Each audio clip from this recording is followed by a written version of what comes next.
আয়ুষের থেকে সত্যিটা জেনে গিয়ে কুসুমের সাথে আয়ুষকে বিয়ে দেবে ইন্দ্রাণী। সম্পূর্ণ জানতে হলে দেখতে থাকো। গল্পে শুরুতেই দেখা যায় রীতিমতো আয়ুষকে একেবারে নতুন একটা জীবন দান করেছে কুসুম। দেবলীনা তো রীতিমতো গেঁথে দিয়েছিল আয়ুষকে, যাতে আয়ুষ কোনোভাবেই বেঁচে না থাকে। কিন্তু সেই বড় বিপদ থেকে কুসুম আয়ুষকে বাঁচিয়ে নিয়ে এসেছে। এদিকে ইন্দ্রাণী গাঙ্গুলি আর রাজবাবু দুজন মিলে গুরুদেবের আশ্রমে পুজোর ব্যবস্থা করেছিল। আর সেই পুজোতে দেখা যায় যে ঠাকুরের পা থেকে ফুল পড়ে ইন্দ্রাণীর হাতে। আর ইন্দ্রাণী বুঝতে পারে হয়তো আয়ুষ বেঁচে যাবে, আয়ুষের আর কোনো বিপদ হবে না। গুরুদেব বলে, ঠাকুর সন্তুষ্ট হয়েছে ইন্দ্রাণী, আয়ুষের বিপদ কেটে যাবে, তুমি দেখো। এর মধ্যেই আয়ুষকে নিয়ে কি করে ফিরবে কুসুম বুঝে উঠতে পারছিল না। তাই ফোন করে রাজবাবুকে আর বলে, বড় সাহেব, এদিকে একটা বিপদ হয়ে গেছে। পুরো ঘটনাটা রাজবাবুকে খুলে বলে কুসুম। রাজবাবু তো শুনেই রীতিমতো অবাক হয়ে যায়। তারপরে বলে, আমি এক্ষুনি আসছি, তোমরা ওখানেই থাকো। কুসুম আয়ুষকে বলে, ছোট সাহেব, আজ আমার জন্যই আপনি অনেক বড় বিপদের মুখে পড়েছিলেন।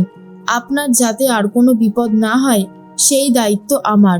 আপনার যে আজ কত বড় বিপদ হচ্ছিল সেটা নিজের চোখে না দেখলে বিশ্বাসই করতে পারতাম না।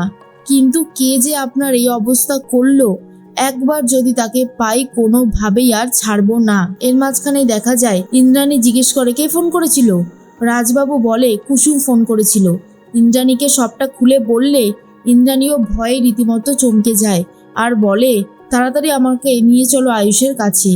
এর মধ্যে আয়ুষের হাতে ছিল সেই নোয়া বাঁধানোটা, যেটার জন্যই এত কিছু। কুসুম সেই নোয়া বাঁধানোটা নিয়ে নেয় আর বলে, আমি তো এটার কথা ভুলেই গেছিলাম, আপনি এটাকে ফিরিয়ে এনেছেন, আমি আপনাকে ফেরাতে পেরেছি, এটাই অনেক অনেক ভাগ্য, না হলে যে কত বড় বিপদ হতো। এরপরেই বলে, আপনি এখন অজ্ঞান হয়ে আছেন বলেই বলছি, আমিও আপনাকে খুব ভালোবাসি ছোট সাহেব, প্রাণের থেকেও বেশি ভালোবাসি। আপনার কোনো ক্ষতি হোক সেটা কখনোই আমি মানতে পারবো না। শেষ পর্যন্ত নিজের জীবন দিয়ে লড়াই করে যাব যাতে আপনার জীবন সুরক্ষিত থাকে। এরপরেই আয়ুষের বুকে মাথা দিয়ে কান্নাকাটি করছিল কুসুম। আর সেই দৃশ্য ইন্দ্রাণী দেখে নিয়ে চমকে যায় আর বলে, কুসুম। কুসুম তখন বলে, দেবীমা, আপনারা এসে গেছেন, খুব ভালো হয়েছে। জানেন দেবীমা, স্যারের সাথে কি হয়েছে? এরপরে ইন্দ্রাণী গাঙ্গুলি বলে, এখন আমি কিচ্ছু শুনতে চাই না, আগে চলো বাড়িতে, আয়ুষকে ডাক্তার দেখাতে হবে। এরপর তখন কুসুম বলে, কি করে ধরে নিয়ে যাব বলুন তো? রাজবাবু বলে, আমি একবার ট্রাই করে দেখি। রাজবাবু আর কুসুম দুজন মিলে আয়ুষকে ধরে কোনো রকমে গাড়িতে তুলে বাড়ির দিকে রওনা হয়। কিন্তু ইন্দ্রাণী গাঙ্গুলি কুসুমের সাথে আয়ুষকে যেভাবে দেখেছিল সেটার কথা কোনোভাবেই ভুলতে পারছে না। এর মধ্যেই সবাই তো চলে এসেছে বাড়িতে। তখন ঈশান বলে, ভাইদা, তোর এই অবস্থা কে করলো? ছাড়বো না আমি তাকে, কোনোভাবেই ছাড়বো না। রাজবাবু বলে, আচ্ছা ঠিক আছে, একটু শান্ত হও, আয়ুষ এখন একটু বিশ্রাম নিক, এখন এত বেশি উত্তেজিত হয়ে পড়লে কিন্তু হবে না। তখনই অনুশ্রী বলে, ভাইদা, আপনি ঠিক আছেন তো? কোনো অসুবিধা হচ্ছে না তো? আয়ুষ তখন বলে, না না, আমি এখন একদম ঠিক আছি। আজ অনেক বড় একটা বিপদ থেকেই কুসুম আমাকে বাঁচিয়েছে। কুসুম যদি না থাকতো তাহলে হয়তো আমি কোনোভাবেই বেঁচে ফিরে আসতাম না। ইন্দ্রাণী বলে, তুমি এখন বিশ্রাম নাও, তোমার বিশ্রাম নেওয়াটা খুব জরুরি। এর মধ্যে ঈশান বলে, এই কাজটা যে করেছে না তাকে আমি ছাড়বো না। এরপরে আয়ুষ বলে, আমিও জানতে চাই কাজটা কার, এইভাবে রীতিমতো আমাকে শেষ করার প্ল্যান করেছিল। তারপরেই আয়ুষ তো ওপরে চলে যায়। এর মধ্যেই ইন্দ্রাণী গাঙ্গুলি কুসুমকে বলে, কুসুম, আজকে তুমি আয়ুষকে একটা নতুন জীবন দিয়েছো। তুমি তো খুব ভালো মতনই জানো আয়ুষ আমার কাছে সব কিছু, ও ছাড়া আমি কিচ্ছু নই।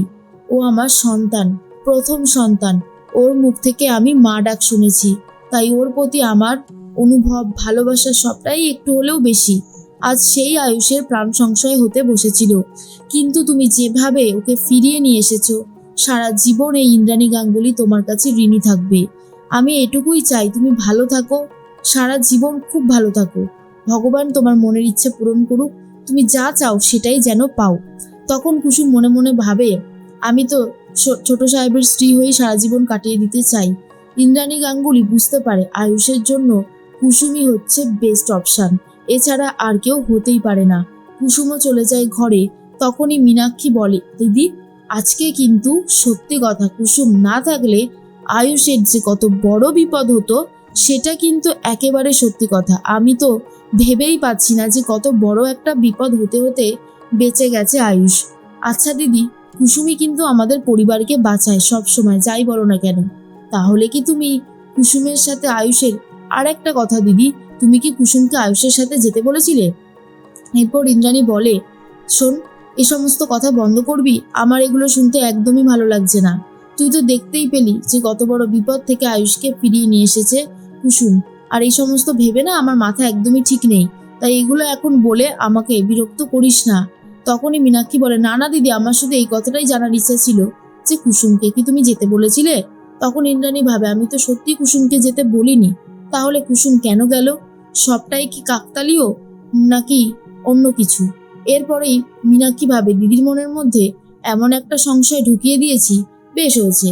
অন্যদিকে কুসুম রাতের বেলায় বসে বসে ভাবতে থাকে, কে ছোট স্যারের এই অবস্থা করলো, তাকে খুঁজে বার করবে কিভাবে। তখনই চলে এসেছে আয়ুষ আর বলে, এই যে কুসুম, কি এত ভাবছো বলো তো? শোনো কুসুম, তুমি যদি আমাকে না বাঁচাতে তাহলে হয়তো আমি আজকে তোমার সামনে জীবিত অবস্থায় থাকতে পারতাম না। সবকিছুই তোমার জন্যই সম্ভব হয়েছে। আর এটা শোনার পরেই কুসুম তখন বলে, ছোট সাহেব, আপনি এসব নিয়ে ভাববেন না। আপনাকে আমি বাঁচাবো, এটাই তো আমার কর্তব্য, তাই না? আর তাছাড়া আপনার ক্ষতি হতে দিই কি করে চোখের সামনে? আয়ুষ বলে, সত্যি কথা, তুমি যদি না থাকতে আজকে আমাকে আর কেউই বাঁচাতে পারতো না। এর মধ্যে দেবলীনা তো ভাবে আয়ুষ হয়তো এতক্ষণে শেষ হয়ে গেছে, কিন্তু আয়ুষ যে বেঁচে আছে, কুসুম যে তাকে বাঁচিয়ে নিয়েছে, এখনো পর্যন্ত সেই সমস্ত কথাগুলো দেবলীনা জানেও পর্যন্ত না। কুসুম বলে, আপনি ঠিক আছেন তো? আপনার শরীর ঠিক আছে তো? আয়ুষ বলে, হ্যাঁ, আমার শরীর একদম ঠিক আছে। আজকে তো ভেবেছিলাম নয়নার সাথে তোমার দেখা করিয়ে দেব, সেটা তো হলোই না। কুসুম বলে, আবার আপনি শুরু করেছেন? আচ্ছা, এইসব কথা বলে আপনার কি আনন্দ লাগে? তখন নয়নাকে ফোন করে আয়ুষ, আর ঈশানকেই ফোন করে, দেখায় নয়নাকে বলে ফোন করেছে। আর তারপর কথা বলতে থাকে। ঈশান বলে, সত্যি ভাইদা, কুসুমের জেলাসি ফিল দেখে আমারও রীতিমতো হাসি পাচ্ছে, কিন্তু না, হাসা যাবে না। আমি এখন দেখতে চাই কিভাবে সবটা কুসুম ম্যানেজ করে। এরপরে অনুশ্রী ঈশানকে খুঁজতে থাকে, খুঁজতে খুঁজতে চলে এসেছিল।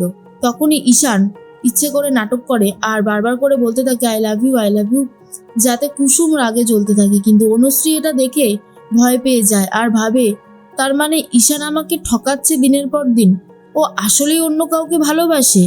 এসব শোনার পরে রীতিমতো অবাক হয়ে যায় অনুশ্রী। অন্যদিকে আয়ুষের মুখ থেকেও নয়নাকে ভালোবাসার কথা শুনে তেলে বেগুনে জ্বলে ওঠে কুসুম। আর রীতিমতো কুসুমের জেলাসি ফিল দেখে আয়ুষের তো অনেক বেশি ভালো লাগে, কারণ আয়ুষ তো জানেই যে সে তো কুসুমকে ভালোবাসে আর কুসুমও ভালোবাসে, সেই জন্যই এরকমটা করছে।